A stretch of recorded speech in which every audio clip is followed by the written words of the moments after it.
So we are live. I think then maybe I'll just do the general introduction before I'm being introduced by my colleague Laura. Hello, welcome to the 5th edition of the Global Groove Electronic Music Journalism Workshop Program. It's the end of the first week. We will have another week of workshops, all taking place on the workdays from Monday to Friday between 1 p.m. CEST and around 3 p.m. CEST. If you would like to participate, if you would like to ask any questions, please use the YouTube live chat. My colleague Laura will monitor that and will try to bring them up on your behalf later on in the session. Well, that's, yeah, I don't know. What did I forget? I forgot that this is being organized, obviously, in collaboration with the Goethe-Institut, and we have 10, or today rather 9, because one couldn't make it, participants who, at the end of this entire workshop program, the whole 2 weeks, will write a piece on their respective regional scenes or some aspects of that. Those articles will be edited by us and then later on in November, most likely, be published through Groove in various languages, but all will be also available in English. Yeah, no, that was it. That was the tweet. Laura, are you ready to introduce me? Yes, I'm done. Hi everyone. Sorry, I'm done doing all the social media stuff. Yeah, thanks for the general intro. My name is Laura. Kristoffer, you've already seen.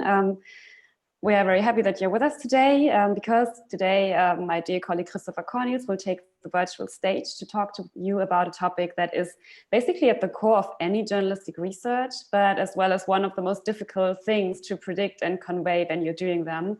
We talk about interviews today.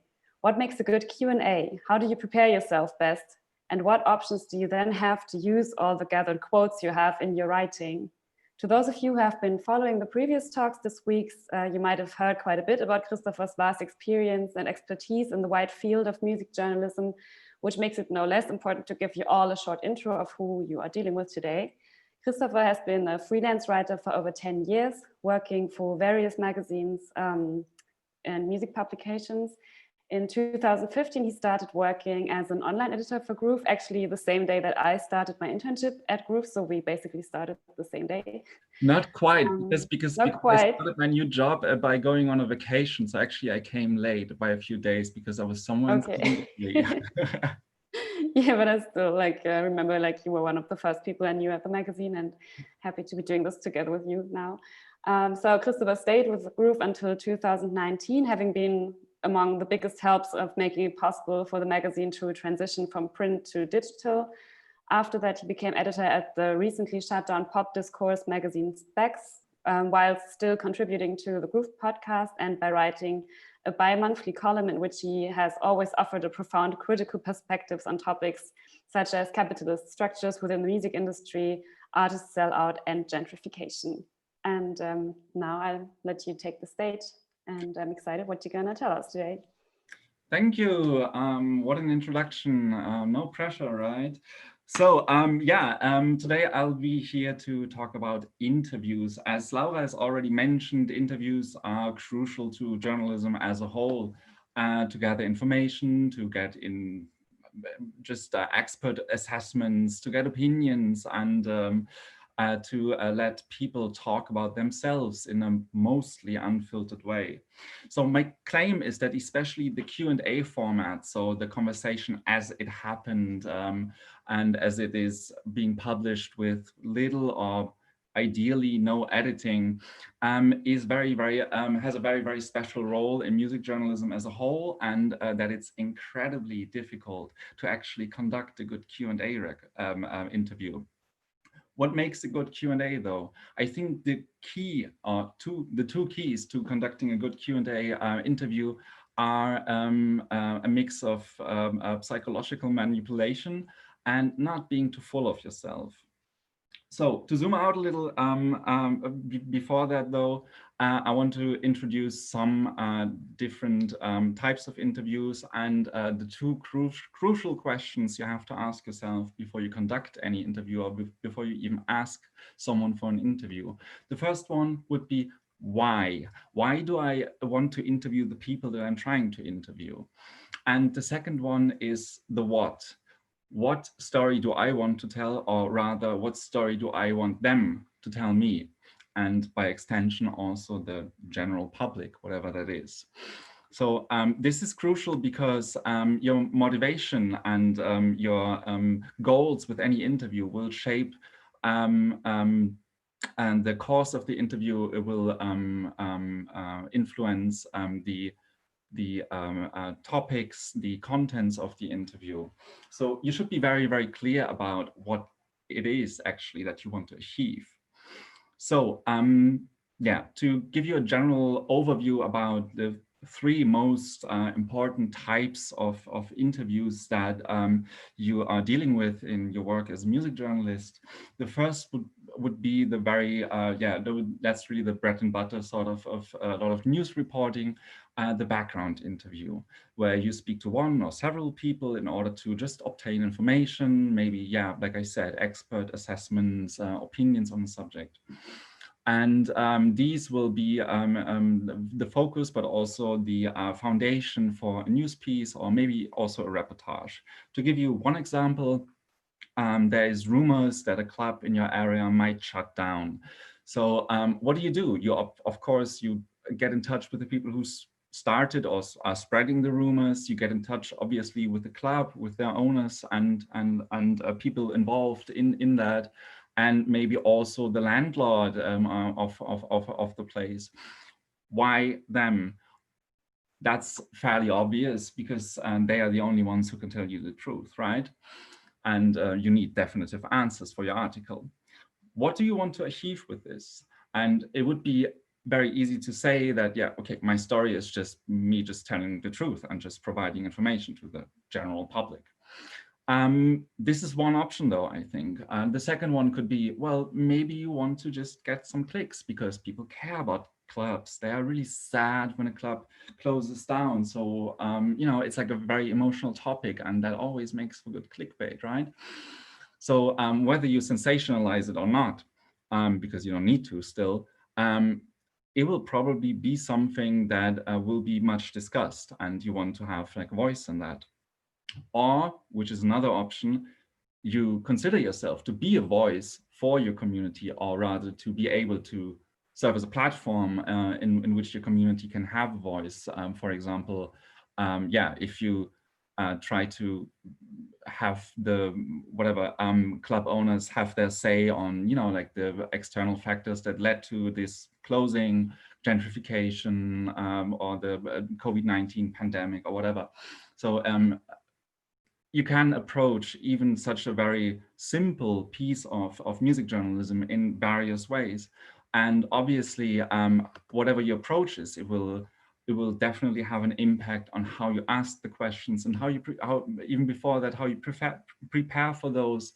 And then, of course, during your writing, how you will use the information and especially the quotes. For example, if, like I said, you try to speak on behalf of the community, it's more likely that you will use quotes from the club owners than maybe from the landlord, who might have told you like, yeah, well, they haven't paid me any rent in 12 months and that's a breach of contract. And, you know, like, it's just, you know, that's just a legal issue, basically.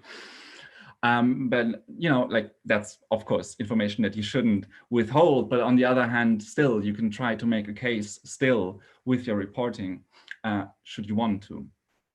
In any case, those kind of interviews, background interviews, are usually pretty brief, and normally it should be enough to just do them via the phone, sometimes even social media or by email, because, well, the type of questioning is pretty much like, yes, does your club close? Yes or no? Why? So very generic questions in that sense, you know. That's a little different in a second example for the background interview, which tries to aim for a larger piece. For example, if you want to write an in-depth piece on a certain genre or style or musical movement from a certain region or era that you want to put in the focus of your work. Why do you interview the people that you're interviewing for those? Because, for example, there are no real historical sources, no books, no magazines that picked up on that particular trend, for example. So you have a lot of open questions, and obviously who can answer those? The people involved. Or, for example, if you want to try to spice up your article a little and just let people who read it know, like, how did this club look like? How did it smell? You know, like all these like little writing like techniques that make for a good feature. You need someone then, if you haven't any first-hand experience, to tell you how that club looked like and smelled and whatever. So obviously you go to the people who know best, right? Then there's, of course, always another level to that, which is kind of connected to that, and that these kind of pieces especially just seem more legit and authentic, which is a loaded term, and I'm going to come back to it, authentic or just vivid, if you actually have people who were there in that time. Because while it's sometimes possible to also write about like certain scenes on a more abstract and theoretical level, usually it's better for the audience to have people to relate to who are talking about their experience in that. So yeah, and then there's still the question of what's the story there? And also that can differ, obviously. If you talk about a specific genre, you can maybe say like, okay, yeah, like this type of music has been overlooked for such a long time, yet it was like so crucial, and it can be very well connected to socio-political issues, for example, or even it has, if it's something from the past, like a huge relevance today. And so your writing just kind of wants to pick up on that and start a new discussion around that. Or you could maybe say that, well, the people who are actually the movers and shakers of this movement never really had their say, which a good example of this would be the much discussed, I think, scale of ignorance was the term in the letter that the producer Roche recently wrote to Resonant Bison and the rest of the UK music press, where he talks about that it was mostly white DJs who were talking about a specific Black subculture. And obviously, it would make sense then to follow up on that and maybe have those people finally have their say on the very platform. And to basically, yeah, make amends on a music historical scale, right? And another option would be that, okay, there's maybe a series of reissues, like think, for example, about the whole Japanese ambient and background music, Kankyo Ongaku, which has recently been rediscovered. It just kind of makes sense to maybe write an article about that, to put it into a more wider context, or just to maybe finally introduce those people who made this music, which is now so well received, and tell their story, right? Of course, even there, you can maybe argue a little bit on an economic level, because if there's so many reissues and everybody loves this music, it would just, you know, also make sense in that respect to pick up on that as a magazine. And yeah, again, whatever your motivation is, and they're manifold, and this didn't really cover them all, but it will, yeah, obviously shape your line of questioning. But I would argue that, especially in those cases, you will have to anticipate longer conversations which are sometimes generic, like, okay, yeah, when did this happen? What was that?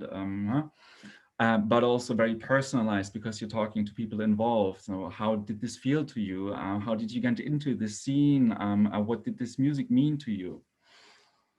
So it's a mix of that. And accordingly, it's also a mix that you probably will be looking at when it comes to the type of communication that you use.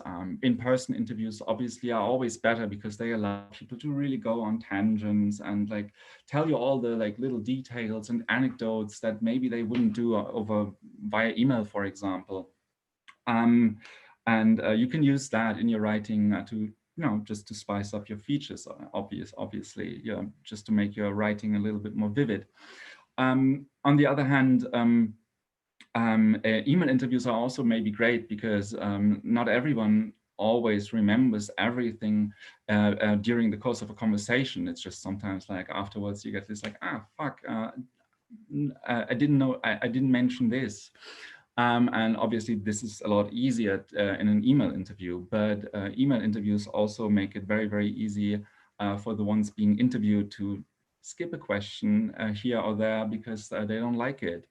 So I think though that usually when it comes to the form of communication, it will be a little bit mixed. So maybe, yes, you meet someone for an extensive in-person interview, but also then you can formulate some follow-up questions via email, all of that. So yeah, and how you use all that, oh no, wait, no, I went too far already. No, wait. Yes, the second type of interview that is crucial in music journalism and one of the most common ones would be the one that we usually refer to as a feature, sometimes called a portrait. I think Laura in her talk will maybe differentiate between the two a little, but at its core, both of them, for both of them, you interview one or you interview several people, like a band, for example, or a collective of sorts. And yeah, to try to present them their music and their ideas and points of view and topics to a larger audience. Why them? Very obviously, they can tell you more than, for example, a press release for an album, which in most cases basically offers the occasion for this feature. They can tell you more than you can just read in a press release, and you don't want to regurgitate a press release. You want to do actual music journalism, right? And so it's good to hear straight from the horse's mouth and explore some topics more in depth. And the second reason would obviously be, again, that, well, if you just write about them and then your album, like, is that a feature really, or is that just maybe in like sort of expanded review? No, if you really want to feature someone, they need to be there in some kind of way. They need to be represented, or they need to be able to present themselves rather. So what's the story?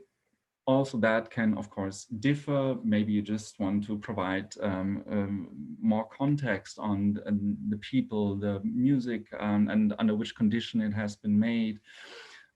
Or you just want to present either the artist or artists to an audience that may not know them or may not know them so well. So you try to fill a little bit of like the holes in the previous reporting and basically just, well, present it as a coherent narrative, a narrative that maybe also contradicts their own narrative that they're trying to create or that they think is at the core of their work or their own lives. Which sounds very transgressive, but well, it probably is. Either way, you try to find out more about the concept, the aesthetics, and, you know, this is why, hold on. This is why it's always best to meet them in person for a prolonged amount of time. So if possible at all, usually interviews you get maybe 30 minutes, maybe 45 minutes. But if you, for example, really want to dive in deeply into the world of someone and understand how they're ticking, it makes sense to, or it would be ideal to maybe spend a day with them or something. And of course, your line of questioning will be all over the place, I think, because it makes sense to like just sometimes ask someone like, hey, yeah, how do you take your coffee? Or more like on-topic questions as well, and how did you create this sound and why, and all of that stuff, because you want your feature to be a mix of like something personal with something technical, and well, also of course like certain topics that are maybe prevalent in the work of the people that you're portraying. So yeah, it will most likely be a mix, and you're going to end up with one very incoherent interview maybe, or several even, and then you have to kind of just try to tie that together and carefully craft a feature out of this, and yeah, just turn it into a narrative. And since Laura is much better at that than I am, she will explain to you next week how she thinks is the best way to do it.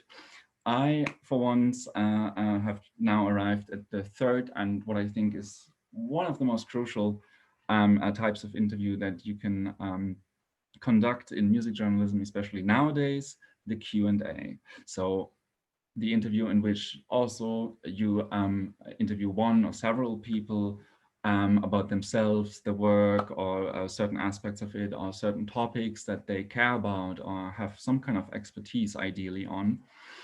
And yeah, like I said, this will most likely be edited for length and clarity, as they say, or it's also possible to maybe rearrange a little bit some stuff if it helps the flow of the conversation. But usually and ideally, it should kind of just be a document of a very lively conversation that you had with other people. So why do you interview them? Also, that is pretty self-explanatory or obvious, I would say, because if you want to get close to the person, only the person can really let you get close to them, right? Or at least is the best person to do that. And if you want to explore their work and the ideas behind it, obviously it just makes a lot of sense to then talk with them directly.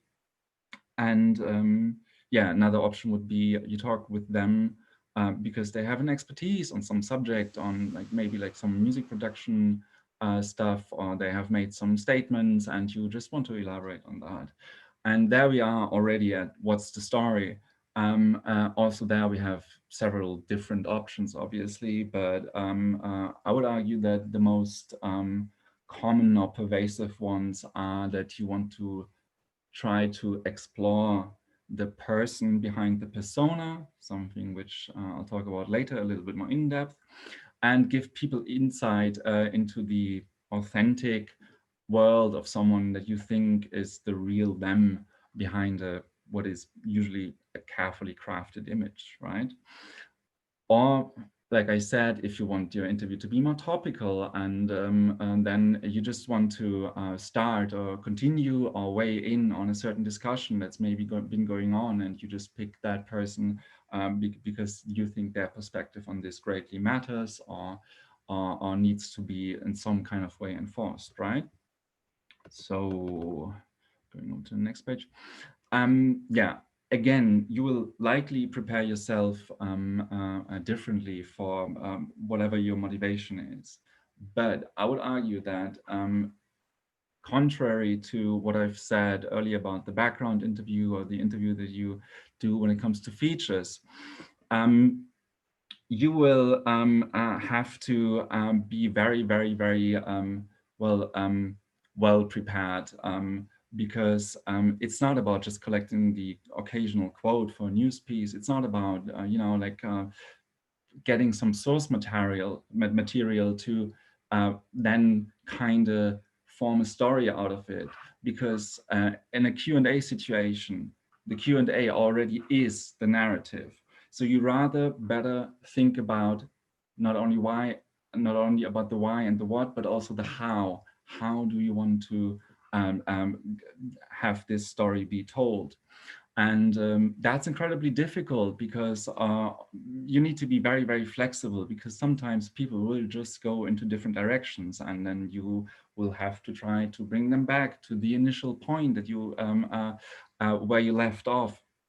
And so yeah, obviously all of that is also better to conduct in person, or at least in these days through video, because email does not really make it possible to have like a really, really personal connection in which you can understand like body language, facial expression, and just generally like emotional conduct in some kind of way that as you do when you're interviewing someone and they're sitting at a 1.5 to 2 meters these days distance from you, right? So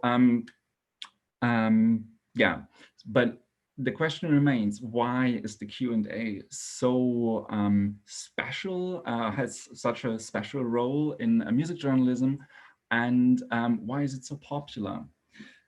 Because if we think about it, also other forms of journalism or like journalisms with other foci, I think, also conduct Q&A interviews with, for example, politicians or experts on certain subjects. But those are not really always about the people behind it. It's more topical than that, right? But in music journalism, it's a lot about like, who is that person? Who is that person whose music I relate to so much? And my thesis here, or my claim, would be that all popular music rests on the duality of the public persona, the image, and the private person, the so-called authentic self. What we sort of desire and project our own emotions on is, of course, the image. But since that is a little bit dissatisfying, we want to know more about who the person behind the persona is. And a Q&A offers that possibility to the readers. So yeah, we want to know how those people really are. Of course, there's a certain paradox in that, because pop culture is always inherently inauthentic, if you will. And the same these days, I think, even though there were other times in which, for example, collectives like Underground Resistance or acts like Drexciya strove for like depersonalization, basically, of this particular subculture. I think this logic of like, we want to know like about the authentic person behind the persona has assimilated also dance music as a whole. Obviously, social media is a very obvious example of that.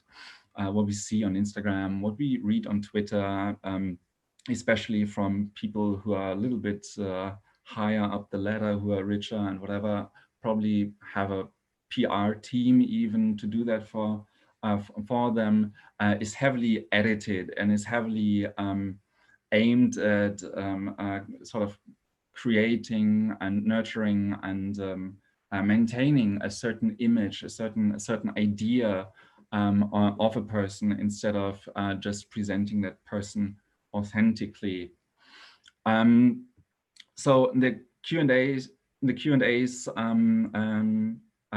Q&A then offers the chance to sort of get a little sneak peek behind all that, and maybe also to critically intervene, to ask questions that are contrary and in some kind of way to the carefully crafted persona, which I would argue is why a lot of the 1% pop stars, the 1% DJs that we're dealing with, don't really give many interviews. Some of them don't give any interviews at all, because there's always the danger of being exposed in some kind of way, and thus maybe not being able to sell your product, your image, as well as it was possible before.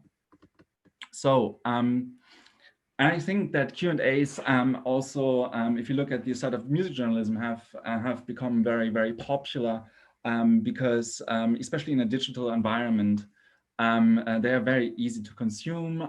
It's like I said, there is a certain desire on the side of the readers to like read everything like straight from the horse's mouth, so to speak, which is why it just kind of makes sense to maybe not filter it through the view of a journalist who will put their perspective and their thoughts into all of that in order to explore the context, but just let people speak for themselves.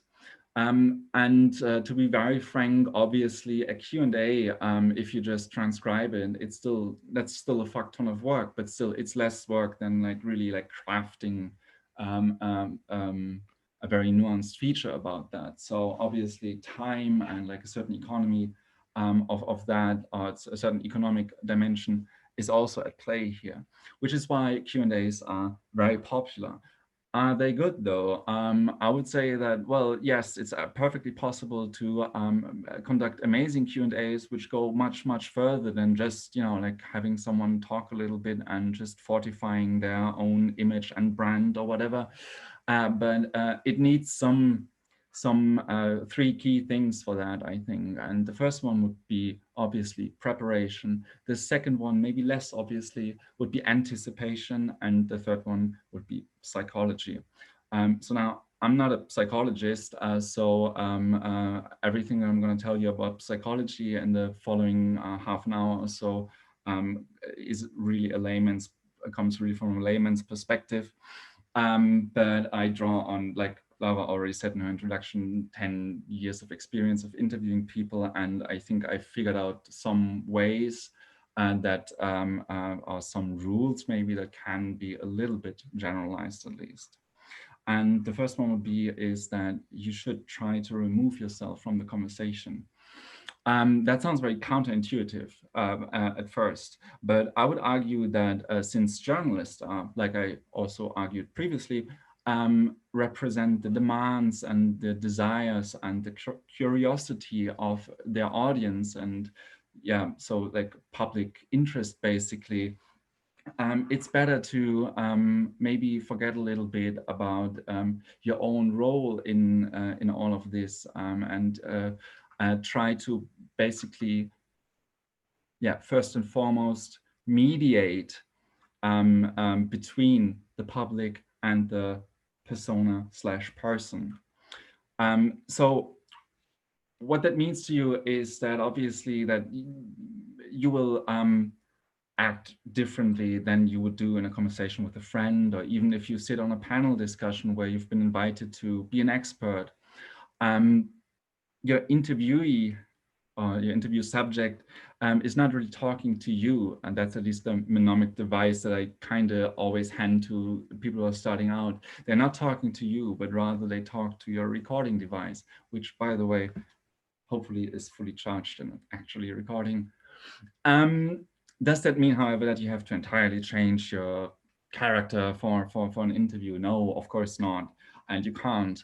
But I think it does mean that you have to prepare yourself very, very well for each interview, and maybe sometimes ask questions and represent opinions even that you are not personally holding, or and that you also may not, when it comes to questions, may not be interested in personally.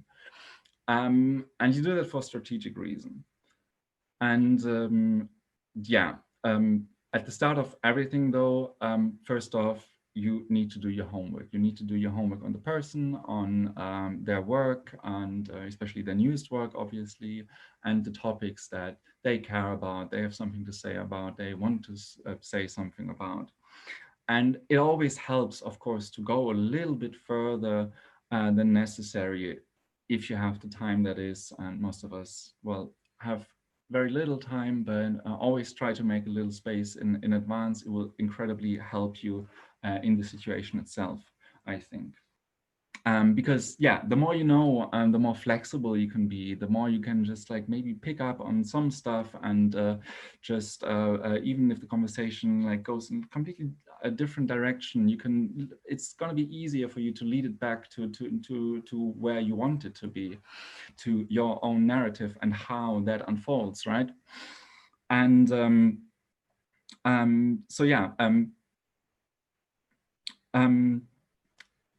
yeah, this is, yeah, that was the point. The question is not only why do I interview that person, what story do I want to tell, but also how do I want to tell it. And there we are already, of course, on the topic of preparation. And to give you some personal perspective on that, there are, of course, other ways, but this is my way. I very painstakingly write down every question that I find is interesting, or that will interest my interview subject, or that they will have something to say about it. And I usually divide those in at least 3 blocks. That would be like for maybe like a 30-minute long interview, 3 blocks, so basically 10 minutes each. And yeah, before the interview, I read all over those questions again, sometimes rearrange them. I try to kind of also create transitions between those three blocks. And then at some point, I have internalized the whole thing so much that actually, and that also sounds very counterintuitive, because you would think that I'm really stiff and just like try to stick to that plan. But actually, I've internalized that so much that, during the interview, I don't have to first off look at my phone, for example, to check my notes, but can speak freely and focus on the person and make that person focus on me. But also, from my experience, it really helps me being more spontaneous in the conversation, because I have it all in my like little tiny brain, and whatever happens, I can just like go through the list and just, okay, bang out the next one because that's fitting here. And then, okay, that was from basically block 3. And then maybe I can jump back to block number 1. You know, sounds very abstract, but maybe, yeah, I would be interested in hearing how other people prepare, because I think like what I do is like very specific and incredibly nerdy, actually. Anyhow, I think on a more general level, you can say that it does make a lot of sense, of course, to try to discuss the most important topics first. First off, it will make your interview subject a little bit more engaged, and obviously you want that. Secondly, it will also engage your readers, because, you know, like the hard-hitting stuff comes first. Nice. I want to see where this is going. Which is why also you should try not to use up all your ammo within the first, I don't know, 5 minutes or something, because then either it gets just chaotic because, okay, all the hard-hitting stuff is gone, or the concentration suddenly leaves the room, or that maybe, yeah, just your interview subject gets quite uninterested or disinterested in having this conversation, because, okay, yeah, like the important stuff is done.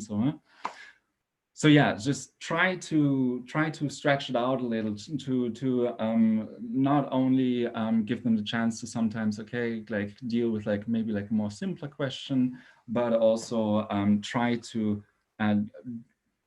make the whole Q&A interesting all the way throughout. One thing that I will talk about later especially is the very first question, because I think that's always the most crucial one, because it sets the tone for the interview. But also, yeah, you should be careful there. If you, for example, go in with a very, very hard-hitting one, that can totally backfire, because they may block you off and just be like, okay, yeah, no, what does this person want from me? I don't want to talk with that guy about this topic. So, which brings me then to my next point, which would be B, anticipation. It's really, really crucial to just keep an open mind while you prepare. You have to think, okay, where does this line of questioning may lead me, even though I may not want that, you know? Basically, how the how of the Q&A may develop in a very different direction from what you anticipated, or like you wish it to go to. To give you an example, maybe is if you just ask someone like, hey, okay, yeah, what kind of like gear and hardware did you use for this interview? And they suddenly start nerding about this like piece of modular synthesizer or whatever that they bought for this, and how that was like so crucial and opened up their chakras and creativity completely and whatnot. Then it would be good to maybe also already have anticipated that they would go on a tangent like that and pick up on that by sometimes just like very general questions or generic even questions. Like, you know, why is modular synthesis, that's hard for German, even so interesting for you, or stuff like that. Which would be a very, very basic question, but and I think that's one of the rules that I would like to propose, that it's true that there are no stupid questions. I know that's kind of a topic that you can discuss very, very passionately, but I would say that the more basic the question, the more it forces the your interview subject to explain something that maybe they completely take for granted, but your audience maybe is not even familiar with. Like, okay, what are the main cornerstones of, like, you know, like how modular synthesis works, and also it can, then the way that they answer to they reply to these questions can also reveal a lot about their priorities in music production or generally as a person itself. So it's always good to kind of like just sometimes just bang out like the most generic stuff, but you should be able to that, which is why anticipation is so important, go further, do more specific follow-up questions. And you would kind of need to already think in your preparation about, okay, if I ask about this specific topic, then what may they answer? And if the answer is that, where do I go from there? And if the answer is that, where do I go from there? It will be incredibly helpful to keep the conversation going. And also, yeah, like I said, to go more in depth. So yeah, no stupid questions, really, apart from the smart questions. And the smart questions are the questions which are too specific, which are too wordy, which are too, you know, full of yourself, which are just too you trying to, I don't know, like project something maybe on the person that you're interviewing. When I started out in a sort of like punk and hardcore fanzine context, and all of these bands are pretty political usually. And I'm interested in political theory and concepts from that. So sometimes I would just like, I don't know, like confront bands about just, you know, like obscure a political theory on whatever. And it always created this this tenseness, this tensity, friction, whatever you want to call it. It was just like a very alienating moment whenever those people then were saying like, no, I've never heard of that person. I'm not familiar with this concept. Because what you do, you basically take them and pull them into your own zone, and you don't want that because they need to feel comfortable in their own zone. So yeah, that's about it. And generally, I would argue that you should always also think about, how do I even pose those questions? If I do a closed question, like a yes or no question, is that enough?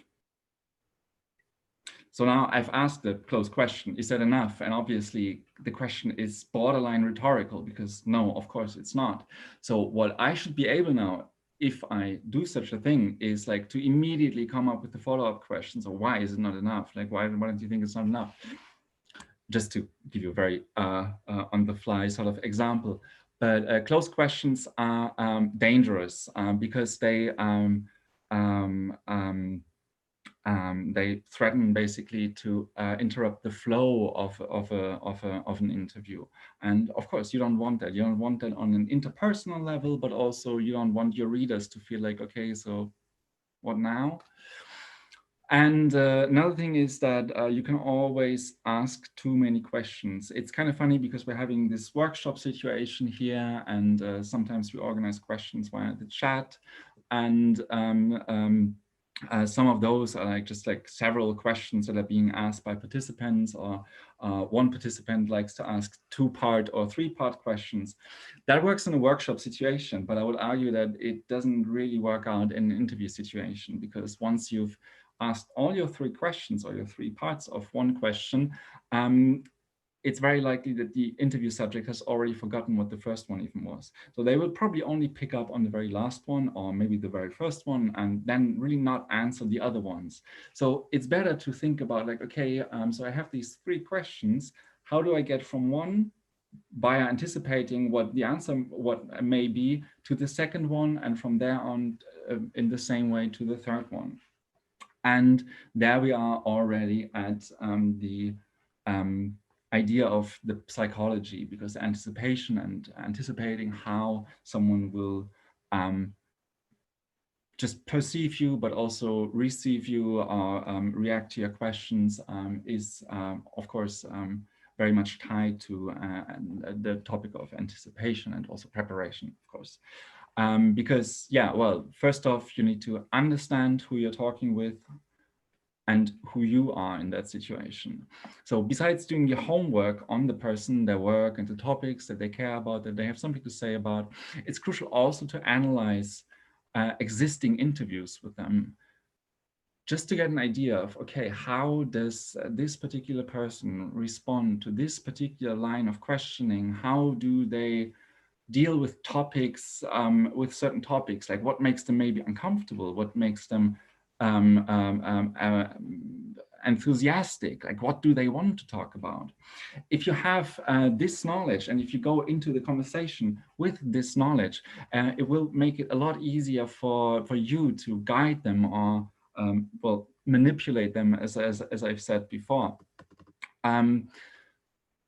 Because even though I think it shouldn't be about you, the interview should not at all be about you. It's still you trying to have them tell their story, and you know where you want to go. So if, for example, someone has a bad day, or if someone is just generally very reluctant to even give interviews or reveal so much about themselves, you should make them comfortable and know how to deal with like moments of where conflicts pop up, maybe. Because if you try to venture into a more uncomfortable topic, you should also know how to kind of navigate out of that, and like I said, bring them back into their own comfort zone, if you will.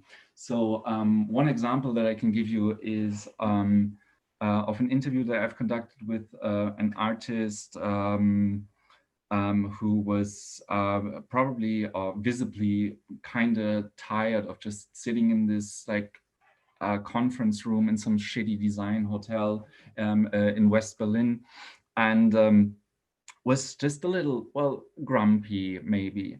And but what I wanted to do was just talk about this artist's like the financial aspects of the work, because there was like stuff that was commissioned for movies, there was stuff that was commissions for a multinational corporation, which up until a certain point was very, very present in the electronic music scene. So I kind of went into that direction, and I could feel, okay, it's not going so well. Like, he responds to me, but he's not very happy about this line of questioning. And at one point, he even asked me directly, so I don't know what you're fishing for. If you're fishing for just me coming out as a sellout here on record. And I was like, no. It's just that on your new album, you do this and you do that. So and after that, the conversation eased up a little, like it just loosened up a little. He became a little more comfortable, because what I did in that moment was, instead of saying like, no, I don't want to do that, and just then to insist on like having this conversation around this particular subject, which obviously he wasn't so keen on discussing, what I tried is to bring the conversation more into the direction of his own work, like basically his own ground where he feels most comfortable, right? And so, yeah, that's how, yeah, that's one way of basically trying to deal with these situations, like anticipate that they may not want to talk about certain things, and then try to think of like, okay, how do I get out of there? Or maybe how do I get out of there just for a moment, and that can then get back to the topic that I previously wanted to discuss. And yeah, like I said, in that interview situation, the interview was still a little tense, but we were, I think, kind of able to pick up on the topic of finance, economy, and whatever in experimental music, regardless, just because for, you know, a moment there was a little bit of relief in that interview. So the second part would be to understand where you want to go with the interview, and let those people follow you. Again, this is just the how, so to speak. How do you want your story to develop in the interview? That is itself the narrative already. So I said already that I think that it makes sense to kind of map out the general narrative for such an interview, but obviously that also the success of that narration, so to speak, depends a lot on your own resilience or spontaneity or whatever you want to call it. Because there are moments, obviously, in which someone is just tired of talking about certain things. Like sometimes you even find artists who have given 6 interviews that day, and they have said the exact same things about their new album. And, you know, you can ask them for a 7th time and they will probably answer. But what you get out of that is just also then the same stuff that's going to be printed everywhere else. So yeah, also there, like a certain amount of flexibility is of course helpful. Like maybe you try to go in a different direction and just forget a little bit about the original narrative that you had, but while trying to maintain the essence of that still, regardless, which is incredibly hard, like I said. But yeah, I would also argue that for this, the more you understand how they are as a person, how they react to you and possibly to some stuff, the better it is to, the better or the more successful you will be in that. So another example from my work was that I had a phone interview with a very young artist, and phone interviews, like I said, only give you a very, very limited picture, not even a picture, of course. So you don't have, it's very incredibly hard to build up a personal rapport or relationship with the person you're talking with. And this artist was on tour and obviously also very, very bored of just speaking with the press on probably what was their day off. And you can't blame that person. But it was just, well, I still needed to get my my quotes for my interview. So the problem that I had in that situation was that there was, because it was a very young artist, a very I had very little information about how that person was as a person. So I had to, you know, do like a shot in the dark, basically, because what I noticed is that in every review on every news piece that I read about this person was compared to another famous musician. So in that situation, just in order to loosen up the conversation a little, because I mean, I could hear that person, they were yawning basically throughout the entire time. So I was like, yeah, okay. So, and then it seems like the press really desperately wants you to be the new XY, the other musician.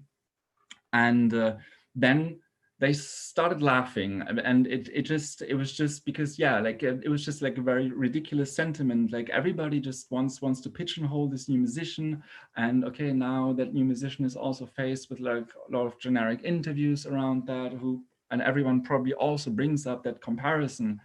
And by going a little bit on a meta level and kind of deflecting the interview away from my personal opinion, first off, I didn't say anything about how I perceive that, what I think of that comparison, and I couldn't even know how that person that I was interviewing thought about that comparison. But obviously, I assumed that they would not be happy with it, and I turned out to be right, and it just brought like a moment of relief and just made the rest of the interview a lot more, well, just a little bit more vivid. So that was helpful. And yeah, well, hold on, I am coming to an end soon, but well, yeah, the third part of the psychology aspect of an interview would be, and I think that's maybe the most important one, to understand your own and also their boundaries, and, well, transgress them a little without harming anyone, which is incredibly difficult, of course. To give you an example, like I already said, like the first question or like the first impression that you also make is very, very important, because that will kind of set the tone for the interview. I mean, you have to always consider, okay, those people people don't really know you. They've never heard of you. They have no idea what to expect from you as a person, from your questions, from the way that you enter this interview. And at the same time, the first question as well is very important when it comes to the reader's perspective, because it's the one thing that will probably make them decide, like, okay, do I want to read this and everything that follows, or okay, is that already pretty boring actually, and maybe not worth my time, right? So yeah, it's kind of a double-edged sword, or at least it goes two ways, and you're kind of in the middle of it. And you should be very, very careful with first questions. I think it's always good if you are able to imply a sort of knowledge about your interview subject and what they do, but also surprise them, which is hard, of course. Yeah, so you're kind of it's always a shot in the dark, but the better you are prepared and the more you have anticipated what could go wrong after that first question, I think the better it will go. But generally speaking, of course, every interview is a sort of tug of war between two people, and one has one motivation for participating in this interview, and most of the time it's selling something, new album or their image, or just talking about something that's dear to them. And on the other hand, there's you, the journalist, who maybe wants something completely different. So kind of paving the way for that in a way that still makes those people feel comfortable and as if they're being in their own zone and on their own ground in a sort of safe environment is very, very important. And I have two examples for that. So there was this producer that I've interviewed, I think, last year, and he had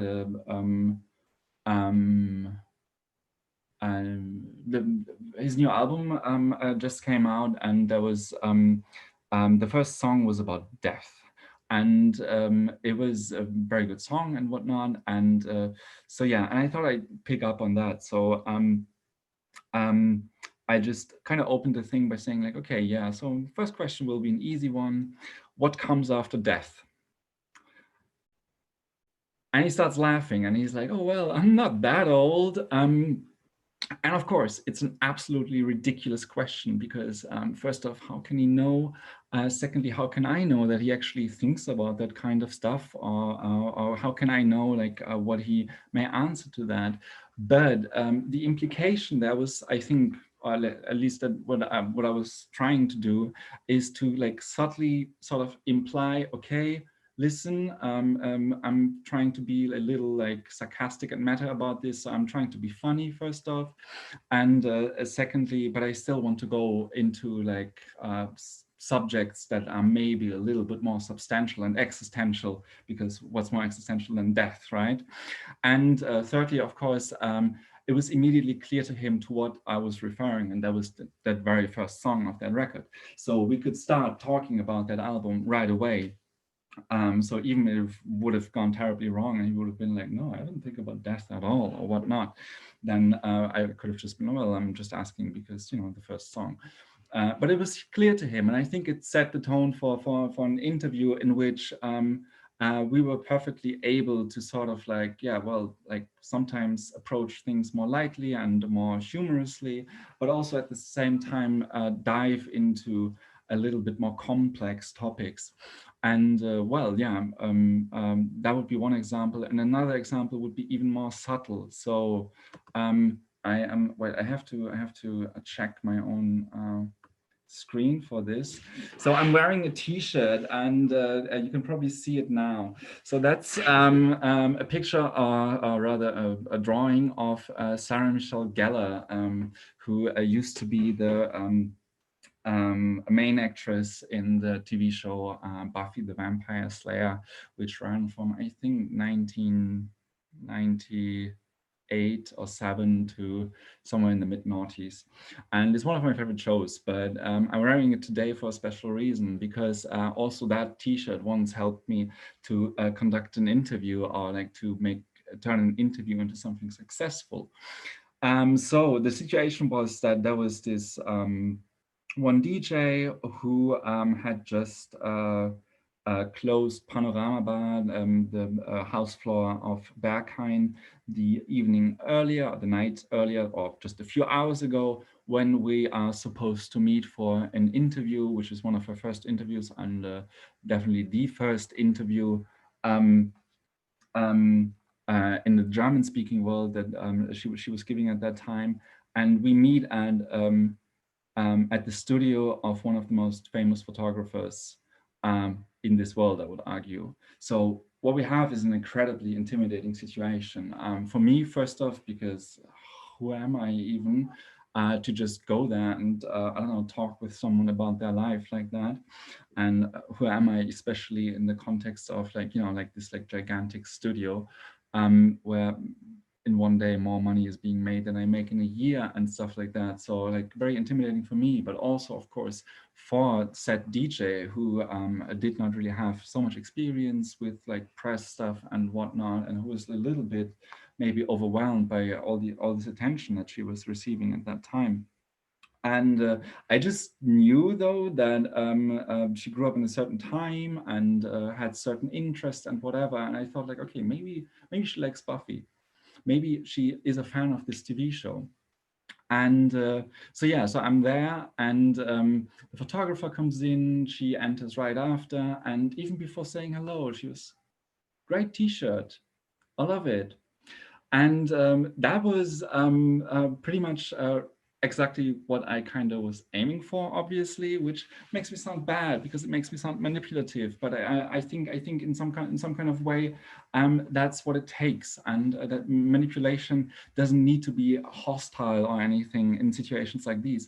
Because what did I do in the situation? I just kind of, just by the choice of my T-shirt, made the situation a little bit more comfortable for everyone involved, because we immediately knew, okay, we have something in common that we can talk about. We didn't end up talking about Buffy or anything, but it was just, well, we had something in common. There was something there. There was some kind of connection that was immediately forged, and I didn't even have to say anything about it, which then brings me back to one of my points that it's not about me in this situation, because yes, of course, like I bought this T-shirt, and when I wear it, I try to, I don't know, like communicate something about my, I don't know, like my interests in like TV or like certain political subjects or whatever.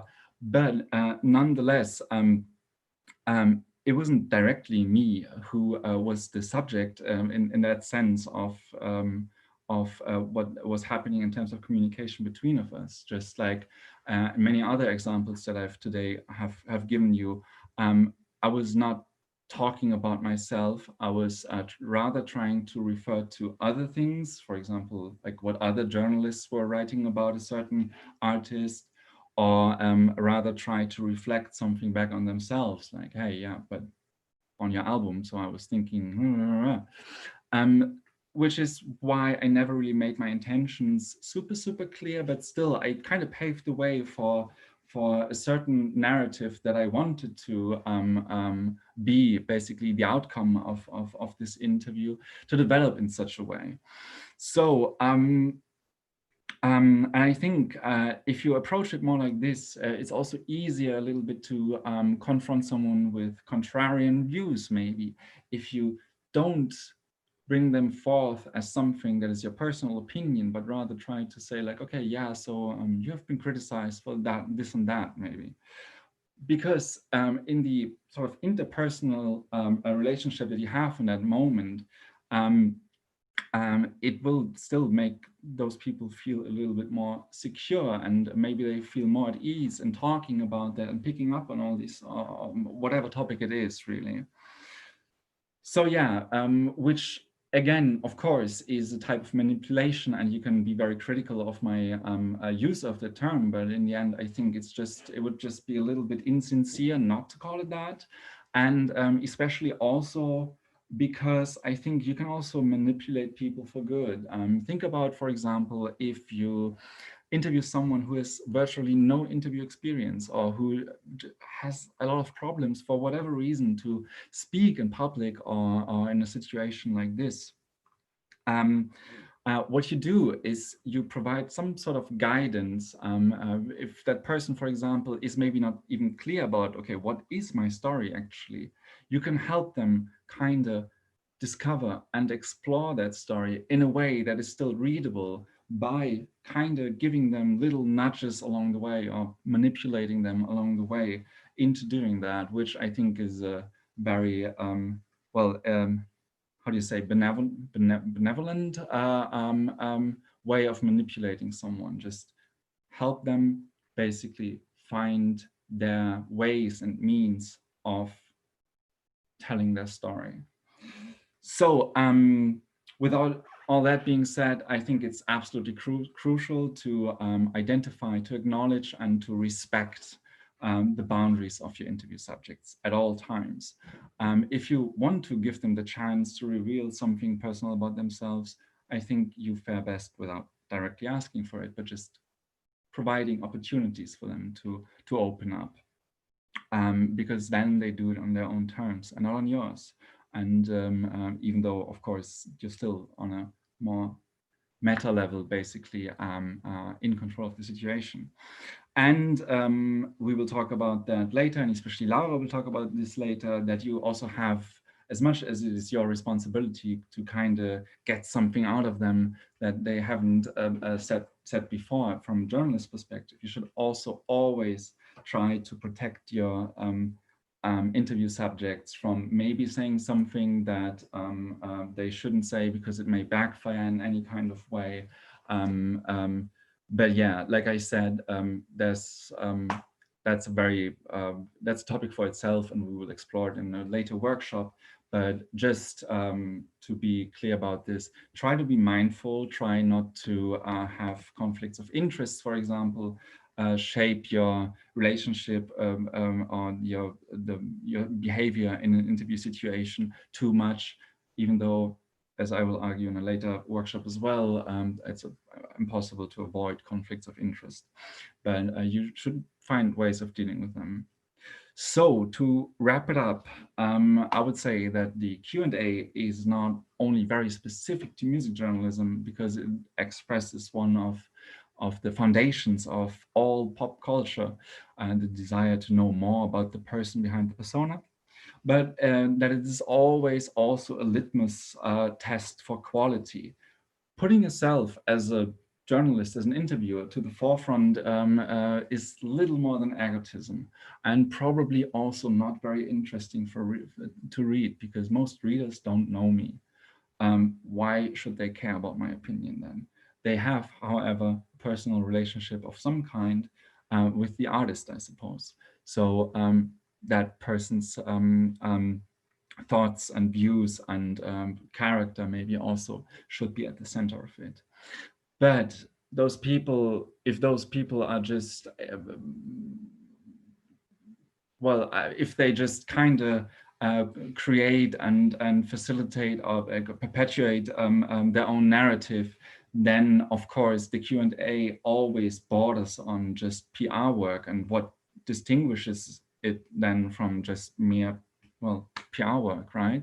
What makes it journalism? And I think that Q&A, in order to be quality journalism, or to be considered quality journalism, needs to be critical, by which I don't mean that it necessarily needs to be contrarian or negative or hostile even, but that it just needs to be nuanced, that it needs to be differentiated and balanced, that maybe sometimes, yes, some conflicts are being created, and that someone has the opportunity to just try to react to the conflict that you're bringing into this, like I said, on their own terms.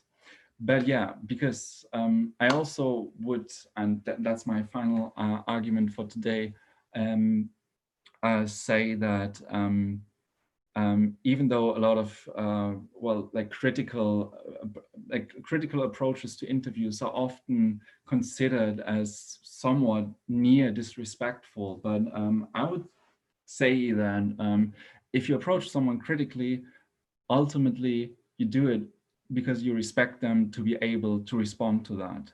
So yeah, don't forget to be critical. And yeah, thank you very much. That kind of wraps it up for now. And that was it so far. I bet maybe someone has some questions for me. And before we do that, though, I just maybe as a little break, or at least as a little bit of relief, because I've been talking a lot and it's been probably very intense because I get very intense. I just wanted to show you a video interview, radio situation to anyone who's not, who's just eavesdropping on YouTube. What we're about to see now is some US American radio journalist interviewing the band Sigur Rós, an Icelandic post-rock band in 2007. And it's a 5.5 minute video. I think from there on, we can pick up on a lot of the subjects that I was talking about today, and also enjoy what I think is the most cringy video interview that I've ever seen in my entire life. So hold on a sec, since I closed all my windows in my browser, I need to get back to that.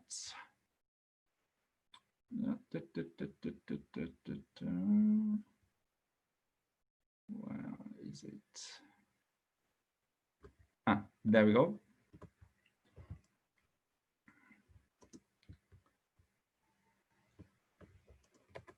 Okay, and I'm just gonna show you this in full. I think one of our participants has left us or has been kicked out. But yeah, so everyone else can, I don't know, either watch this now and revel in its ugly beauty, or just take a break, as I will.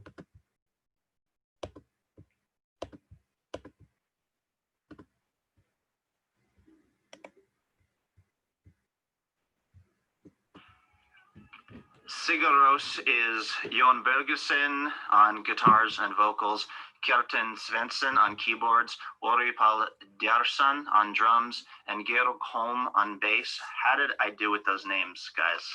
That's pretty good. Yeah? Yeah. Okay. Did you start out playing this kind of music, or did you start out as a more, people might think, regular sounding band, and then did you kind of go here as you experimented?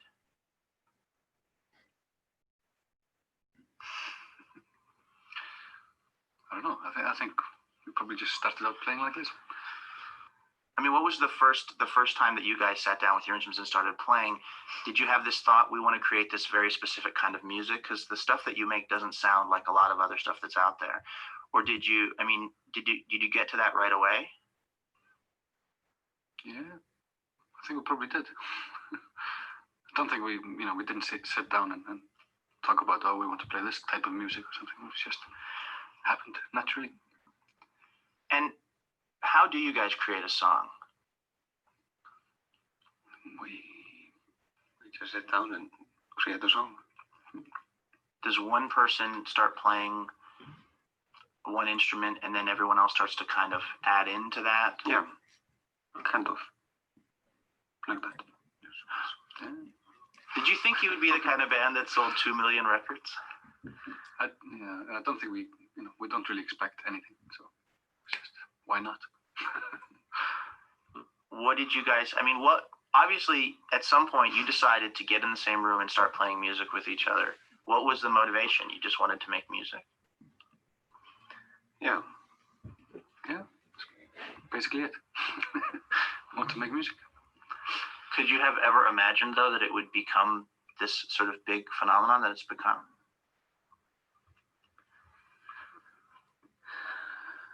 I don't know. I mean, like I said, I don't think we really expect anything. We're just playing the music, and anything happens. It's always good, whatever it is. Are you enjoying life as a successful band that gets to tour the world and be a part of fascinating interviews like this? Is it fun? Yeah, it's fine. Yeah, lots of traveling, just tiring as well. So, but get a few circles around the world. And most of the time, play some good shows and stuff like that. So that's quite interesting. Are you guys a bit of a phenomenon in Iceland? Phenomenon. Phenomenon. I don't know. I mean, we are quite well known in Iceland, I guess. You know, probably a household name, but that's not difficult when there's only 300,000 people. So, are there other bands that are picking up on your sound? Did you pick up on somebody else's sound? I don't know. I think the music scene in Iceland is pretty diverse. There's a lot of different types of music going on, probably like anywhere else, but I don't know. It's good and it's bad. You know. Jan, if I could ask you a question that I think you probably are tired of answering, but it's one that I think everyone is curious about as soon as they get into Sigaros, which is Hopelandic. You're shaking your head. This is the language, I guess. Is it most of the lyrics, some of the lyrics, all of the lyrics? Now that's not Hopelandic. I think that is English. I know. It's just, you're saying Hopelandic is just... This is something that some journalist created. You didn't ever say that. So is it Icelandic? What the lyrics? What are they? It's just no lyrics. It's just blah blah blah blah.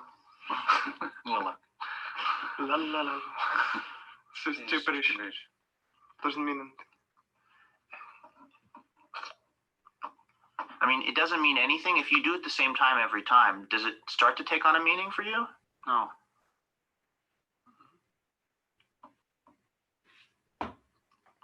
No. Did you start off with more traditional lyrics and work towards the gibberish, or was that the first thing you started with? It's just kind of natural, you know, when you're a singer, to, you know, if you don't have any lyrics and you just Sing. Is this, do you think, going to be going forward, Jan, how you lyrically want to approach music, or do you ever think that you'll start to use more standard words? I don't know. Well, let's see how this goes, because I think I did pretty bad the first time through, but Jan Bergesen, Kjartan Svensson, Ori Paul Djarsen, and Georg Holm, Sigaros. Thank you guys very much for coming on the brand. So that was bad. That was terribly bad. And I would be interested in hearing from the participants now what made it so bad. Some of you may have seen it in advance. I wrote down some things to keep in mind while you watched it. So if anyone wants to kind of just analyze what went wrong and why, I would be interested in your perspective, because I have some things that I've noted down for myself, but I would rather hear from you, obviously.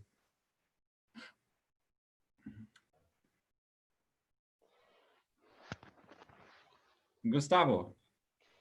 Yeah, I'm just reading that Jamie, for example, is surprised that too much of the comments on YouTube are blaming the band. But I will say something. Yes. I'm not defending the interviewer, but I will say something. There is a worse interview on YouTube.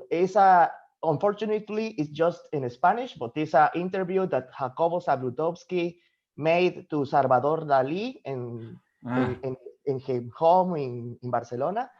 Just check it out. But what I want to say is these guys, this Sigaros band, are just excuse me for what I'm going to say, they are just an idiots, because they are not being emphatic with the interviewer. And I am saying it because when I was working as a editorial director of a printed fanzine in Guatemala, I've been traveling to a lot through Central America, Mexico, to interview people that I don't want to interview, because for me, there are people that it is not interesting, you know? And when you interview people that is not interesting, you are just give them space in the discourse, and you are making them relevant. Sigur Rós, I don't know.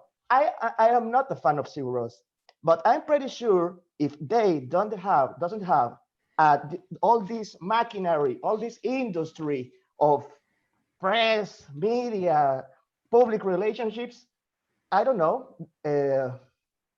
I don't think that they will so famous and so big that they are, and why they think that they can go to whatever they want and say and do whatever they want. I don't know if I'm making me understandable, but that is the thing when you are a freelancer, or you have your own space to decide who do you want to interview, because you know that you are giving them power. So it's just something I want to say. Yeah, that's interesting, because I would argue that they seem very empathetic and empathetic, or just bored and just monosyllabic, because they're not really being given a chance by the interviewer to actually say anything. He starts off very, very well. He reads all their names and presents them individually, which is good already, because for most bands, especially, that doesn't happen, because it just says like, oh yeah, I'm here in the studio with Sigur Rós. Hi guys, right? But he tries to make an effort to introduce them all, and then also tries to properly pronounce Icelandic names, which I think for a US American is really, really hard. So after that, I actually would assume that he has prepared himself for this interview, but has he really? He has only 2 topics for this interview. One, your band is weird, yet successful. Why? And the second one is, what's the deal with the made-up language? Those are the 2 subjects of the entire conversation. And most of these questions he poses as closed questions. It's always yes or no. And it's very hard for them to kind of respond to that and also engage with him in the conversation. Because I think to a certain extent, what you're saying, Gustavo, is correct, that they are not really willing to talk. And maybe you can say, well, they should be grateful to be on this radio show, but should they really? I don't know. In any case, I think they are not properly being given the chance to actually create a sort of relationship with that guy, because he just goes in and like, yeah, okay, so your music is weird. Like, did you start out weird? Like, have you always been weirdos? He just pushes a certain narrative and crams it so much into their faces. And then all his follow-up questions, most of them closed questions, yes or no, kind of go into exactly that same direction. And that is so weird. And he tries to save it at a certain point where he goes on this meta level and says like, oh yeah, isn't it nice to like travel around the world and be part of fascinating interviews like this? So he kind of reflects on that, and you can hear them laugh, and there's this moment of relief. And he could have, I think, at that point saved the entire interview by just trying to go in a different direction. But the question itself, again, was closed again. And so they were like, yeah, it's pretty good, but also very tiring sometimes. And that's all they say. And so the conversation dies immediately. And I get what you're saying. You have to deal a lot of times with people who are not willing to talk, or who talk excessively. That also happens, that they just like, you get a lot of verbal diarrhea that you have to deal with, right? But on the other hand, you should, as an interviewer, I think it's your responsibility to create a situation in which those people actually can build a relationship with you. And now there's a lot of comments and questions, I think, I don't know. Yeah, maybe I can jump in. Thanks for all the things you've explained. And we have some people in the chat. So Fadi is also offering his perspective, because as you said, like, the interviewer should try to make the people feel comfortable. And he is in a way also criticizing the interviewer as for putting them off. He says, I'd say the interviewer's tone and approach, which might have come across as trying to dumb down or trivialize the interview question, put them off for sure. So yeah, definitely there was some kind of a tone dissonance. I don't know if he was trying to be ironic or trying to be funny in a way, but it was really off-putting, and yeah, you could definitely see. No, and what's so crazy to me is that he's pretty aware of that his line of questioning is kind of not good. I mean, he introduces one of his questions as like, okay, you're tired of answering that. Why do you even ask then? If you can't add anything to it, especially because he doesn't. And I think there's only one interesting question in that entire interview. And it's a follow-up question on exactly the topic of Hopelandic and whatnot. When he asks like, okay, but if you sing it so many times over and over during your concerts, does it take on a different meaning? I thought that was okay. Wow, that's like the only interesting question for them to answer, because that's probably a question I don't hear very often, and it would have interested me as a listener and actually fan back then. And you also have to take into consideration this interview was conducted in 2007, and the band was in New York at that time to promote or to attend the premiere of a movie for which they've written the soundtrack. Would you have known? No. Why? He doesn't talk about it. He doesn't even ask them like, so guys, new album, right? Tell me about this. It's just like, you're weird. Why are you so weird? Yeah, I think there's an interesting input from YouTube on this, making them feel like they are weird, because Nicholas is writing, I think the interviewer was making them uncomfortable with non-specific questions. And he talked about Iceland and the roots of the band as if they were weird or outside of people's tastes. Yeah, exactly. Treating them like aliens in a way. Yeah. And also kind of in some kind of way just like pigeonholing them to a certain extent, like, okay, because implicitly he tells them, okay, you represent this for me and you cannot really change it, you cannot try to convince me otherwise. And that is a problem. And that's, especially that becomes a problem like when we're dealing with like more power relations, especially in interview situations. Like one very stereotypical and a question that you should never ask a woman, for example, is how is it being a woman in the music industry? Why shouldn't you ask that? Obviously, because, well, you're singling them out and you tokenize them for something, you take them hostage for something that they don't necessarily have to say something about. But also because it just ascribes a role to them that they have then to fill or to reject. Like it just doesn't make any kind of sense to try to engage a subject like this, apart from you also fortifying that very structural bias that you want to talk about, because you wouldn't ask a man the same thing. So you have to be always take into consideration, okay, how will I represent this person? Or like if we come back to the term narrative, like what narrative am I also projecting on them?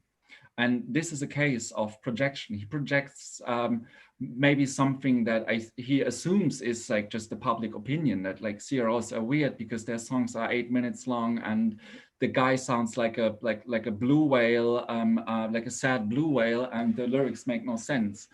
Okay, probably that is weird, but maybe not tell them, because it's not helpful. Yeah, definitely. Jamie had some input also, because you were talking about how the questions were asked and that was problematic. So like all these closed questions where they can just answer yes or no, but also like using this tick of offering questions in the form of, do you do this or do you do that? Like this is also something like, even if you think you are offering, or maybe if you just ask the first part or something, but like just giving them two options to answer will always like end the flow of any conversation. Yeah, of course. Like, so yeah, just what is it? Like, does someone just play an instrument and then like the others just join? And then, yeah, that's usually how it works in bands, or a lot of times that's kind of how it works in bands. Like, how's it a question even? And there's a real possibility, obviously, that this interviewer, who I think is like a very experienced radio host, you can tell, for example, by the way that like he kind of moderates, like when he asked Yonsei that one question, he says, "Oh, he's shaking his head." Like he moderates for the radio, like so you can tell like he knows what he's doing on the level of radio journalism. But it's incredible to me to think that okay, maybe he wasn't really prepared for this interview very well. Maybe he didn't have time to research or be briefed by I don't know, whoever his editor was at that point. But still, like he should have more experience than to just like be so incredibly lazy and ask such generic questions. How do you write your songs? Really? Come on. And I lost my thread, but I think there's others that want to chime in. Yeah. Yeah, definitely. Jamie wants to add something, so yeah, feel free to join.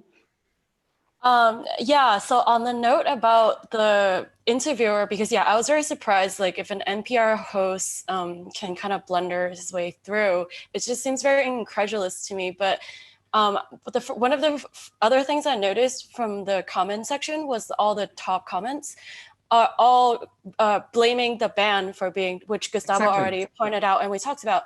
But I think from an interviewer's or journalist or reader's point of view, I think as a leader of the conversation, the journalists do have a responsibility to lead and guide the conversation.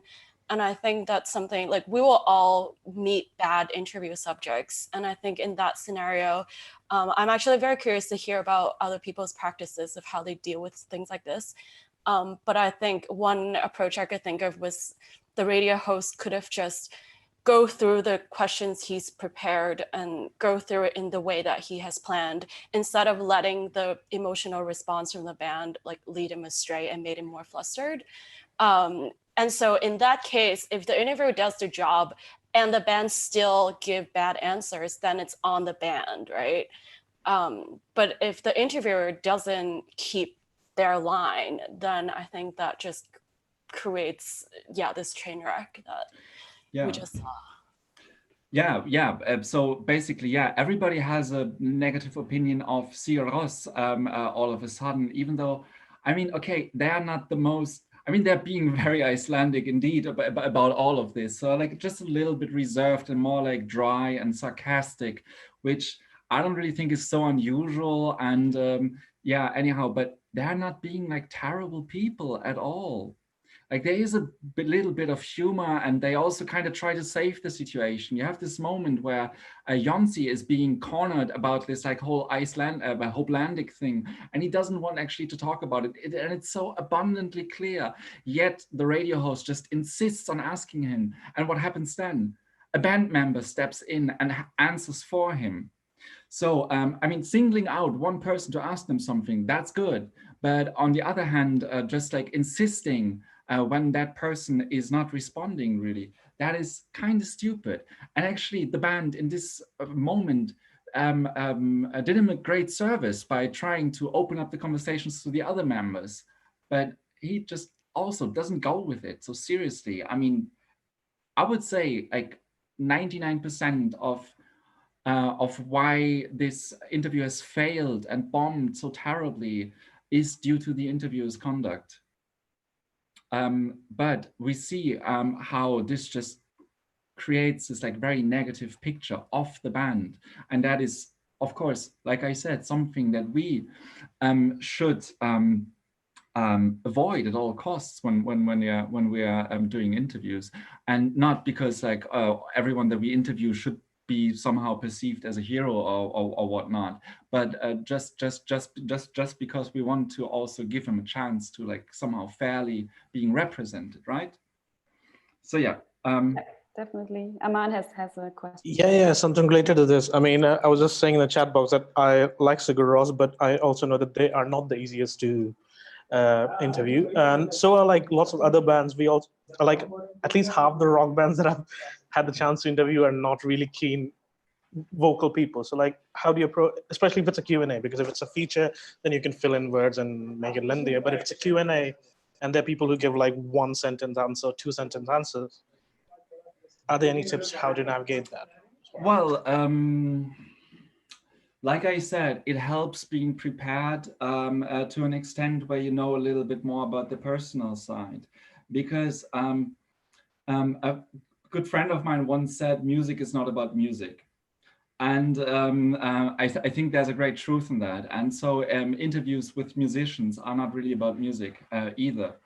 And what you can do is just try to, in your preparation, find out, okay, what are like personal quirks, what are personal interests that maybe like, will just help give this interview a little bit more just like meat and bone, so to speak, and because sometimes like, why not just like go on a tangent and maybe talk about something that actually interests them a little bit more, where they're just a little bit more forthcoming in answering you, and then kind of try to connect that with the stuff that you actually want to talk about Of course, there's always a certain limitation to that. If someone is really monosyllabic, if someone really doesn't, for example, just have the is not really proficient when it comes to like speaking English or whatnot, like there may be like a lot of limits that you cannot possibly control, and sometimes the interview just bombs and it's nobody's fault really, or just like your interview subject's fault maybe. But I would always, and that's why I stress the whole point of preparation and anticipation so much. Like I would always try to figure out, who is this person? How do they behave in interviews? It's not so much about like what answers do they usually give, but like how do they react to certain stuff? And I think once you figure that out a little, you can work with that in the interview. Like, I don't know, yeah, if it's just, and also like sometimes very trivial things that you can just throw at them, like, yeah, so I've read, actually, yeah, and there was this, that's maybe a very good example. I shared 2 other written Q&As with the participants in advance, and one was incredible in the sense that it was so long that I haven't read more than a third of it, and it's called Quincy Jones Has a Story About That. Maybe Laura can post a link to it. And first off, the headline is amazing. That is one of the most incredible headlines I've ever read in my life, because it already tells you what this interview is all about, everything. And the fact that Quincy Jones can say something about everything. And what does the interviewer do in that interview?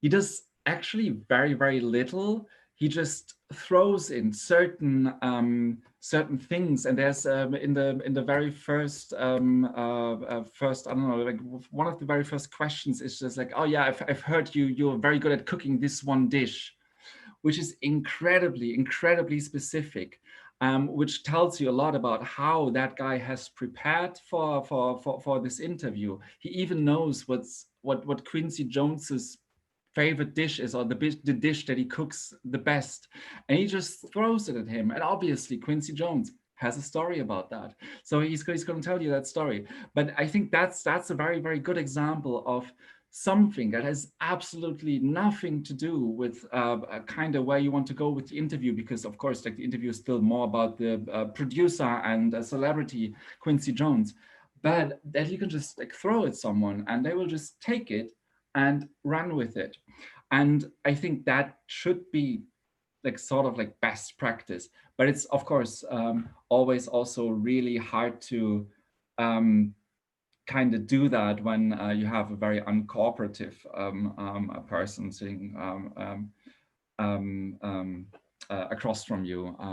But again, like also this other example that I mentioned, where I was on this phone conversation with like this musician who I assumed would be very, very tired of being, I think she was compared a lot to Courtney Love, because she just played alternative rock and was blonde and a woman, and that was enough for like half of the music press to just be like, oh yeah, that's the new Courtney Love. So I told her like, yeah, so everybody wants you to be the new Courtney Love.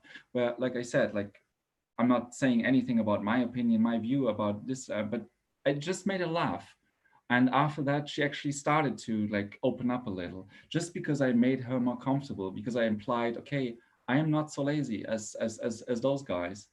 And yeah, basically those are, I think, strategies. There's of course no blanket answer to that question, because it always depends on the person across from you. But yeah, it helps knowing who actually sits across from you. Definitely. Cool. Anybody else got any question? You can still post them. If not, I have some questions from YouTube, more some general ones. I think we can go to the general ones now, or do you want to keep going? Okay. There's just one because I think, yeah, there was just one that came, like, how do we deal with PR agencies who try to see our questions in advance, or who try to limit our questions? Yeah. And how do you deal with that if you get, like, if you have somebody sitting with you who says you cannot ask this question, or like, yeah, how do you deal? Well, okay, first off, that is difficult to answer because I'm speaking to an international audience here, and the legal situation may be different when it comes to authorization of interviews, or when it comes to your press rights. Generally speaking, I think there has been one example in which I was asked to submit my questions beforehand, and I was interviewing a Japanese so-called kawaii metal band. So teenagers that sing over very, very, very great metal music. And that was because it was all major label, it was Japan, like, so there was like a little bit of like a different way that the music industry works anyhow. And of course, those people were teenagers. So I thought, like, yeah, okay, fine, fair. And as it happened, though, I asked my first questions, which is like, okay, so you started out pretty early when you were like 11, 12 years old. Like, what did you want to make to go in the field of music? And there were like 20 people around me, like all label representatives and whatever. And the room suddenly exploded because everyone was like, no, no, no, you can't ask that. It's too personal. That was a really weird experience in some kind of way, but I was able just to run with it because I was like, okay, yeah, that was, for example, like more like of a feature interview. So it wasn't so important that that question wasn't included. Generally speaking though, no, I don't like to, I don't do it. I don't submit my questions in advance because I may sometimes, if I think it's necessary and if I think it helps the artist to prepare for it, I will maybe drop some hints on what the general topics will be. Also, again, to find out, like, do you feel comfortable with that? You know, like, because obviously, if you, for example, talk to some people, like the example, for example, that I brought forth earlier, like, yeah, so like the experience of a woman in the music industry, you know, like if I really want to talk, if I really want to have someone talk about that, I better make sure in advance they actually want to, because otherwise it just creates a terrible situation. So that is definitely an example that I can think of where I think, like, okay, it's good at least to talk through a little bit in advance where the conversation is going, like what the boundaries actually are, and the ones that definitely shouldn't be crossed. If it's mediated by PR, though, I usually refuse because, well, then they can just do the interview instead of me. I save a lot of time and hopefully get paid nonetheless. And they get whatever they wanted in the first place anyhow, because I would just see no difference in that. When it comes to working with the interview afterwards, there is a not so clear legal situation here in Germany, definitely. A lot of people ask me to read over the full Q&A afterwards, which sometimes I do because, well, I got it on record, it's all recorded, and obviously I tell everyone, hey, I'm gonna record this. If you say something off the record, then please let me know, because otherwise I can use it because it's gonna be recorded and I can prove it. So yeah, but I sometimes let people read over it because obviously I edit sometimes for length and clarity and whatnot. So I think it's fair to maybe, you know, like have them have a look and maybe suggest like, okay, here, this piece, I've talked for longer about this and you kind of condensed down to this in the editing process. Maybe I said something else that should be included to make it a little bit more nuanced. Like, I'm okay with that, obviously, you know. But authorization which would also result in most of the time it's about PR agencies rewriting interviews. I'm usually not doing that because there's no real law that requires me to do it. And there is a law that says that I, as a member of the press, am free to report and just, yeah, well, do I represent basically a conversation, how it took place, and that I have also recorded, so I have hard evidence on that. A popular case would be Morrissey in conversation with the German magazine Der Spiegel, which which went all over the world basically. Like I think it was like a hotly discussed topic. Because he said some outrageously stupid and racist things about the refugee crisis and how Germany handled that and whatnot. And then once the interview came out, he said that, like, yeah, he never said those things, and actually, like, it was very, very different and whatnot. And then what Spiegel did was to just publish a recording of the conversation, and he said all those things. And so that's a case of someone trying to influence the thing even after it has been published. And the hard evidence that is there and that, you know, you should take care that it's like always there is, yeah, it's just crucial. And you have a right to report, to just like, yeah, reflect that in your writing, whether you do it as a Q&A or as in a feature. And Laura will tell you more about this. I think I'm ranting and rambling again. So anyone else? Yeah, I think Aman had a follow-up question to that. Yeah, just something related to what you said about like that you send the quotations to the subject and they can like edit it. In my experience, most time that hasn't ended well, because like when people are sort of getting interviewed, they're quite casual in the tell, and then when you show them the quotes, they're scared of being opinionated. So like, and at that point, given you also have to maintain a good relation with them, how do you refuse them? Yeah, how do you refuse them basically at that point? Well, I try to be nice, but very blunt about it. When it comes to authorization, which is the rewriting and requesting of changes, generally I say, well, we didn't have an agreement that we made in advance. So before the interview, there was no sort of like agreement being made on that you would actually have that power. So by my press right, and you said none of it off the record, even though I informed you that you would need to tell me if it's off the record if you don't want to have it printed. So by that right, I can, well, yeah, like print or publish the conversation as it happened. Obviously, though, like I said, there is a responsibility that we have, or rather a duty that we have. Like if someone really says something that could hurt them in some kind of way, you know, like if you always have to really be careful. Okay, if you think like, okay, like this person, I don't know, came out to me as like a gay, for example, you know, and you maybe live in a country where, you know, that socially like just not an acceptable thing, or like it could like pose like sort of like threat to them to like be open about that, then maybe it should go without saying that you want to protect them in that sense. If, for example, though, they say something that is homophobic, on the other hand, you would also really have to weigh sort of like your options, because obviously you think that the general public should know about this, and they said it on record. So most likely you would just print it. But also, I mean, of course, you can also dispute that in many ways.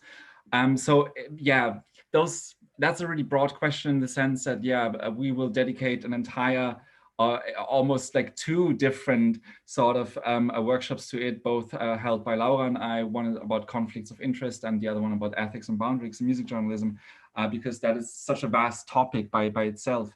Generally speaking, though, no, yeah, I always refer back to my right as a journalist, and I do it nicely, and sometimes people don't understand that, and I'm sorry. But then again, well, if they just want to be interviewed by me in order to just push their narrative, I will probably not be interviewing them again, because why should I make that experience twice? So if I damage our relationship, bad luck.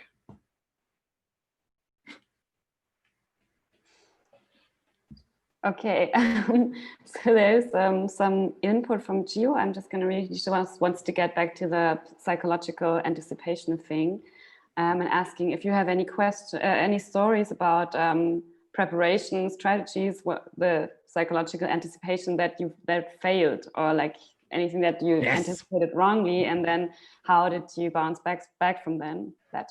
Sorry. Okay, I just remembered this morning, but I was supposed to interview a German punk band once, and what they did is to send me some random guy who posed as a band member, and I understood it from the very first second. I understand because I had seen the band live, and they were just trying to prank me basically. And suddenly this guy whom I haven't seen like perform live with the band, and like who then I don't know, within the first few minutes tells me like, oh yeah, he's doing synthesizers, and then like 1 minute after he tells me like, yeah, as a drummer of the band, blah blah blah. So I'm just being pranked by this band. So like everything that kind of, you know, like could go wrong goes wrong, because I'm confronted with literally a different person than I anticipated it to be. It went okay though. It was more of a background sort of. It was for a feature actually, and I could, you know, like it's easy if I turn this into a story. To just well, yeah, I could just reflect upon that. I could just make jokes about that and just quote him here and there, because because then I just like started talking with him as if he were actually a member of the band, but kind of like in this smirking way where it's like, okay, yeah, I get it, what's happening here nonetheless.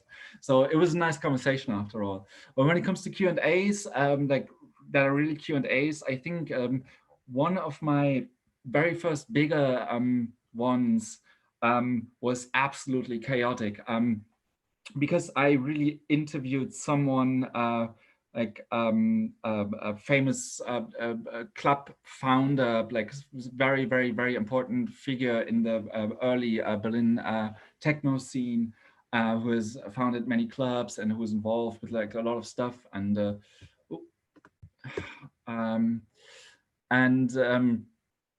I just had this idea of this person and how that person would be, you know, which is like full of stories, like Quincy Jones, and full of just, you know, like amazing opinions and whatnot. But I didn't really watch any videos of that person. I didn't really read any interviews, and so I was kind of surprised to see how incredibly incoherent he was.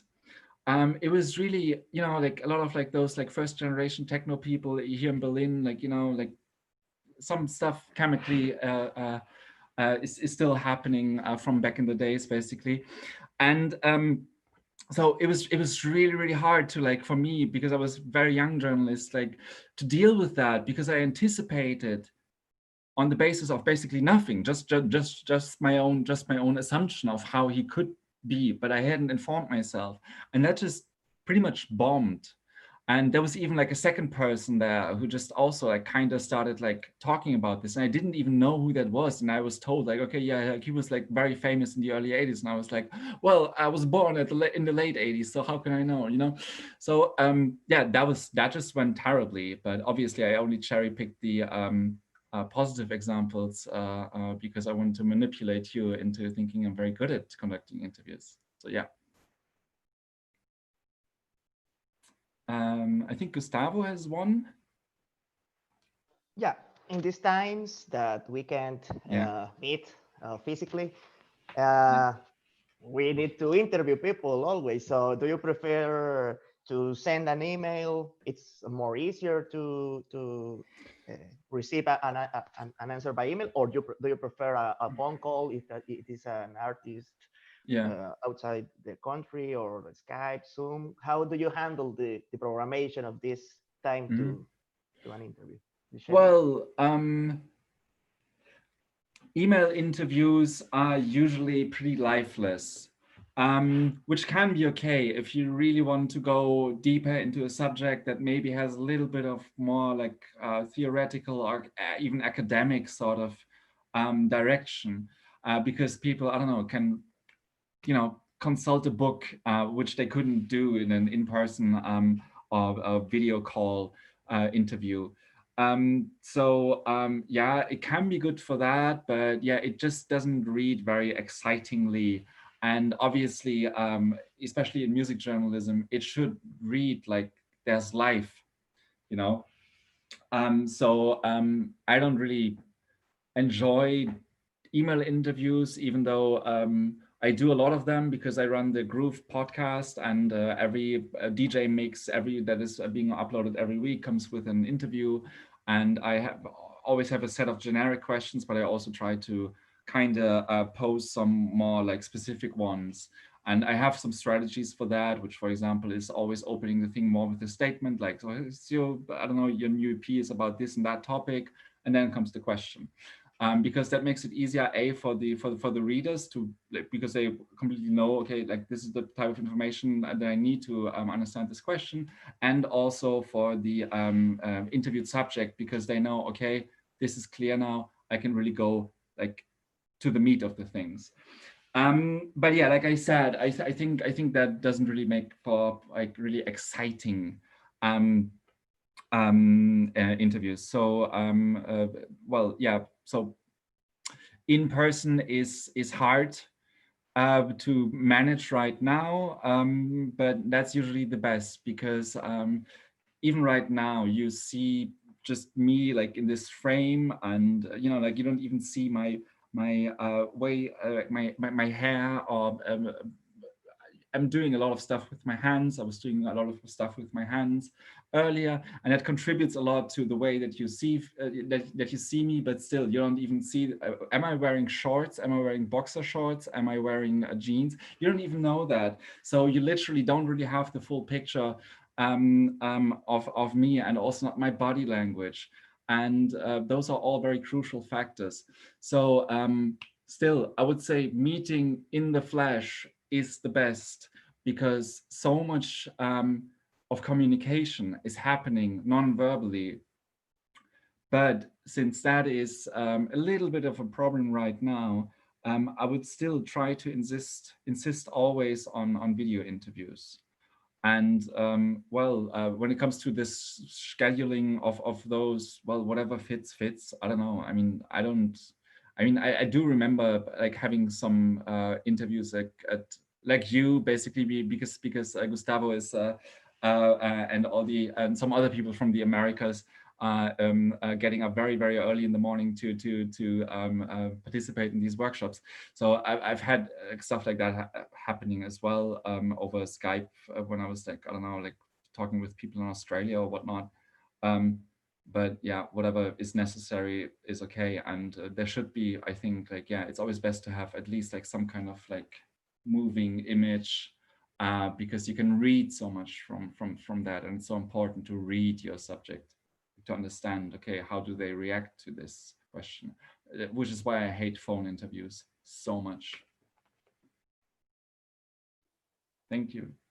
Gio has written something in the chat as well. He thanks you, and he loves the reclamation of the benevolence of manipulation. And another term I would relate to is that it's also tossed around a lot in journalism is persuasion. Yeah. Of course. Persuasion, yes.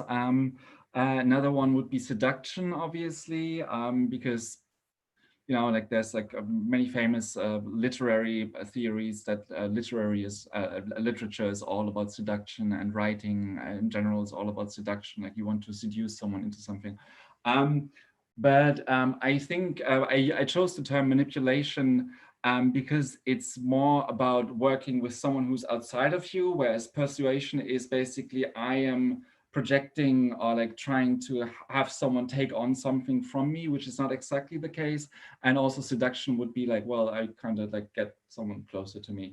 whether it's emotionally or physically. So which is why I went for manipulation.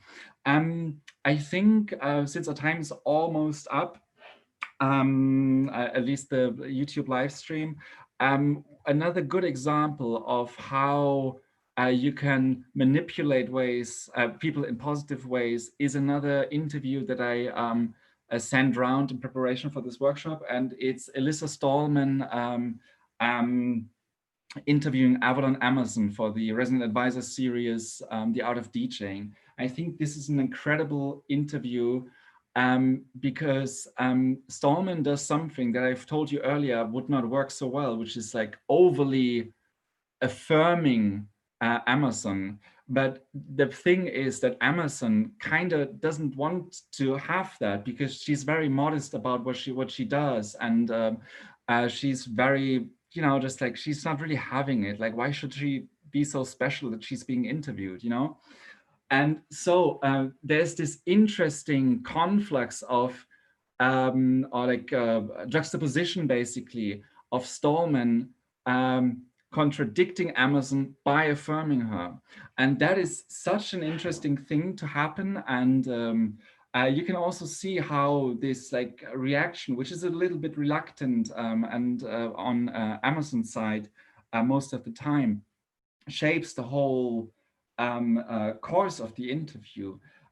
Stallman, for example, in the beginning gives her more very generic questions that aim at like more technical aspects of stuff or like more like historical stuff.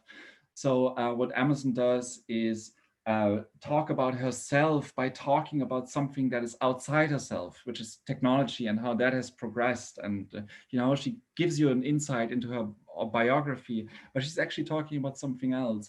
And that is genius because it allows Stallman to really introduce all the topics and the main theme or the main hypothesis of the interview, which is, well, you can be like a very good, I think, vibe woman is the word as a DJ, but at the same time, you can also be a technical nerd, and it works. And those two things are not mutually exclusive, which then contributes obviously to a larger discussion that has been going on in electronic music ever since, I don't know, like digital was, I don't know, yeah, ever since the digital format kind of became very prevalent. But she does it in such a way that is like really, really good. So if you want to read an interview that is really interesting from a psychological perspective and how the relationship between the two people who are in that situation shifts, and it's that. Just check out that and try to analyze how exactly Stallman, the person who's doing the interview, goes about it. Like, what tricks does she use? Like, where does she use statements, for example, instead of questions? Where does she get really, really personal? Like, there's this moment where she says, "Girl, no," which is so informal, so incredibly informal. And at other times, she's just very, very, very formal and just talks about like completely different stuff. So she's very, very resilient and flexible throughout the whole conversation. And I'm such a fan of that interview. And I got so much out of it, even though I barely understand what they're talking about, because I have no knowledge about, I don't know, like, I mean, I have some, but like not like in-depth knowledge about DJing. DJ technology. Sorry, can I just jump in here, because that's maybe just one last question from YouTube, referring exactly to what you were just saying. Like, we as journalists are not musicians and we don't know all about the nerdy stuff people are talking about. Like, how do you deal with not being an expert, and do you have to be an expert to be a music journalist, and do you have to know all the technical stuff, or like how would you navigate this? Well, since I don't pay taxes as a musician, I don't think I have to be an expert on that.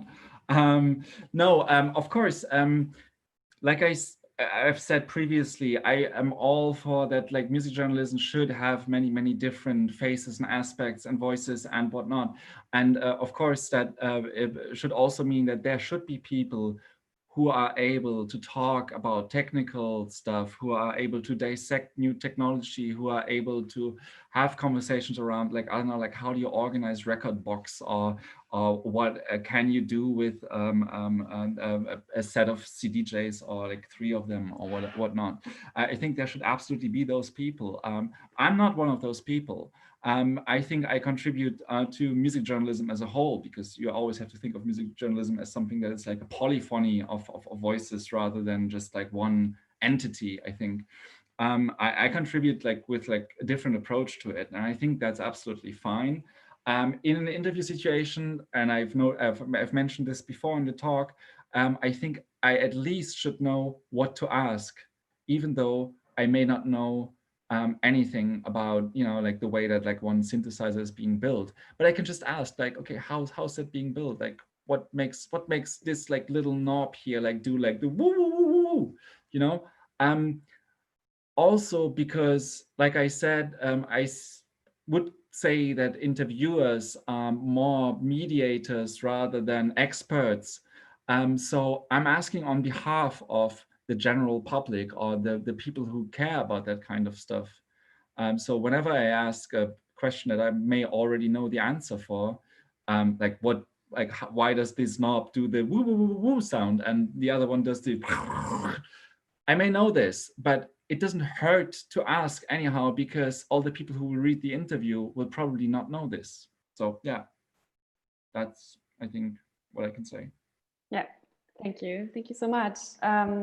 And thanks again for you guys all on YouTube, and of course you here in the chat, and being so active today. It was really cool, like, to have this many questions, to have this conversation. Thank you read it. For all the input. Yeah, you can reread on YouTube. You were really like loving the Sigur Rós thing. Oh wow, yeah, it's incredible. It's incredible. Cool. I hope you also posted the Quincy Jones one. I wanted to talk more about that as well, but it's just we're out of time. So thank you. Thank you so much. That was the first week. We're done with the first week. We're looking forward to the second one. You'll be seeing a lot more of Laura then, luckily, and a little bit more of me, unfortunately, and also a little bit more of our participants, hopefully on Friday as well. We're going to talk about conflicts of interest, social media and music journalism. We're going to talk about ethics and boundaries. We're going to talk about what it means to do regionally specified music journalism in a world that prides itself so much in being globalized and whatnot. Yeah. So thank you. Thank you. Yeah, maybe one more word to Monday. I mean, we can go off the live stream, I think. Yeah. Bye-bye.